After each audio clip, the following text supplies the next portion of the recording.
Hey everyone, it is Thyworm with a roundup. Enjoying this? Consider subscribing. Children of Morta, one of my favorite indie roguelite games created in beautiful pixel art, released a new expansion. The devs and publisher partnered with the Humane Society International, an animal protection organization, to bring you this DLC, and it is basically a charity DLC. All of the proceedings go towards HSI and it is appropriately titled Paws and Claws. It's only $4, so if you want to support some charity and expand the world of the Bruxans at the same time, give this a shot. With a cause like that, it makes the actual content of the DLC somewhat less important, but what you get in-game is an additional section to the Bruxans' home, an animal shelter system, new boosts, new animations, and new events. Before this patch, you could already rescue a small white dog, but now you can help rescue some real animals by buying this DLC. Sounds pretty good.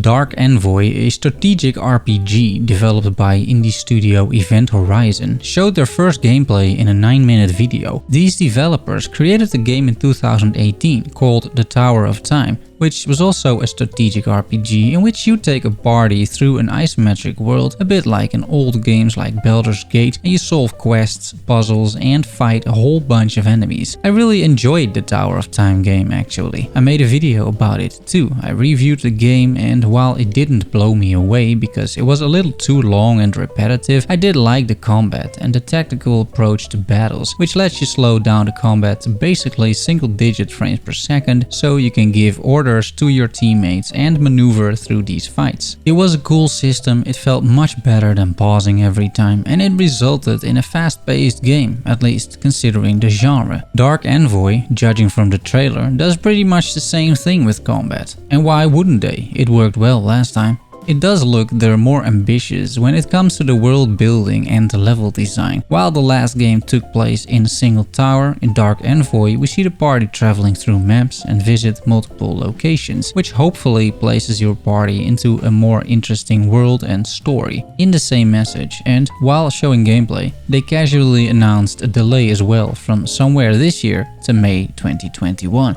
A significant delay, but probably necessary, and there's no shortage of games these days, I would say, with some interesting titles coming up. I'm kind of excited for this one, to be honest, and I'm really curious to see what they come up with. Grounded released their first content update, 0.2.0. Not a whole lot of new stuff, but they added bird feathers and crafting recipes for that. They introduced a perk system with 13 new perks. There are new burgle quest types, new fence buildings, new table buildings, and a new water flea ambient insect to the flooded biome. The building aspect of Grounded is already super fun. Next to that, it is a narrative-driven survival game with currently a very short narrative. Some people completed it in apparently 10 minutes. I didn't because I was crafting a lot, but it does show you that it's currently a little light on content. Until there are significant additions to the game, you may want to wait with purchasing this one for now. Unless you really enjoy farming and building, then you're going to be fine, at least for a while. Baldur's Gate 3 shared some updates regarding their upcoming early access launch on September 30th. So what will you be getting around that time? Well, apparently around 20 hours of single-player campaign fun with dialogues, voiceovers, cutscenes, multiplayer, and the Act 1 story. There are 6 classes, 9 races, several subclasses and sub-races, and a bunch of companions to recruit to accompany you on your travels.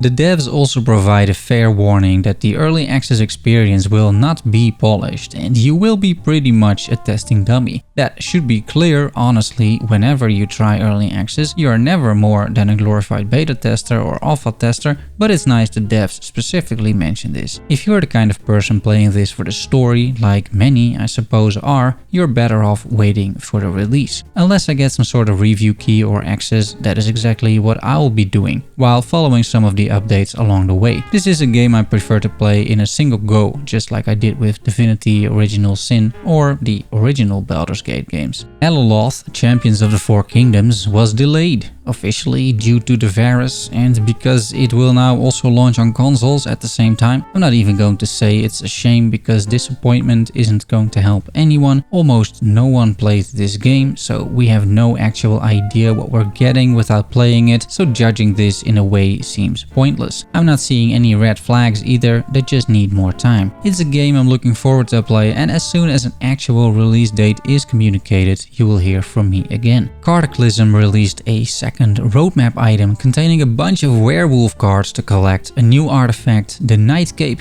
a new trader in the pub who trades artifacts for cards, and 3 new Steam achievements. A small update, but a bunch of cards does give you some new deck options, making this potentially very interesting. Some personal updates: I've been playing quite a few new games, and one of those that I really enjoyed is Edge of Eternity from Midgar Studios. With a name like that, it's not hard to see where they got their inspiration from, and Edge of Eternity is a rather typical JRPG, but it is just very well made. You're Squall-like, and together with Celine, you're embarking on a mission to stop the corruption from taking over the land. The whole game is set in a sci-fi fantasy world, a little bit like Final Fantasy XIII, but Edge of Eternity has kept the weird storylines to a minimum. Over time, you are gathering more companions, you can do side quests. There is of course your turn-based combat, which brings in an additional tactical component by introducing a hexagon-based grid in which your characters can move to dodge certain attacks or perform backstabs. The world is absolutely stunning and the game has great level design as well. It's mostly voice acted, which is well done. The story is pretty interesting and I'm about 10 hours in currently. I don't really know how much further the early access is going to take me, but I'm really feeling this throwback to previous Final Fantasy titles, in particular Final Fantasy VIII, and somehow I'm expecting a screen to see insert disc 2. It is a pretty amazing game, Edge of Eternity, still in early access, but it's a lot of fun. Then I started playing some Fall Guys. It's honestly amazing. I'm just playing by myself and it is super funny, and I regularly find myself laughing behind the PC because of the sheer stupidity of this game. It's honestly hilarious, and Season 2 was announced as well. The theme will be a medieval one with knights, dragons and wizards. I play this game almost every day, still looking for that first crown, but someday, ladies and gents, I will conquer the other beans and claim my rightful place in this wacky universe. Season 2 looks promising as well. And that is all I have for you in this roundup. Once I gathered enough news to fill an episode, I will return. Thank you so much for watching. I'll see you all soon. Love you all. Bye bye.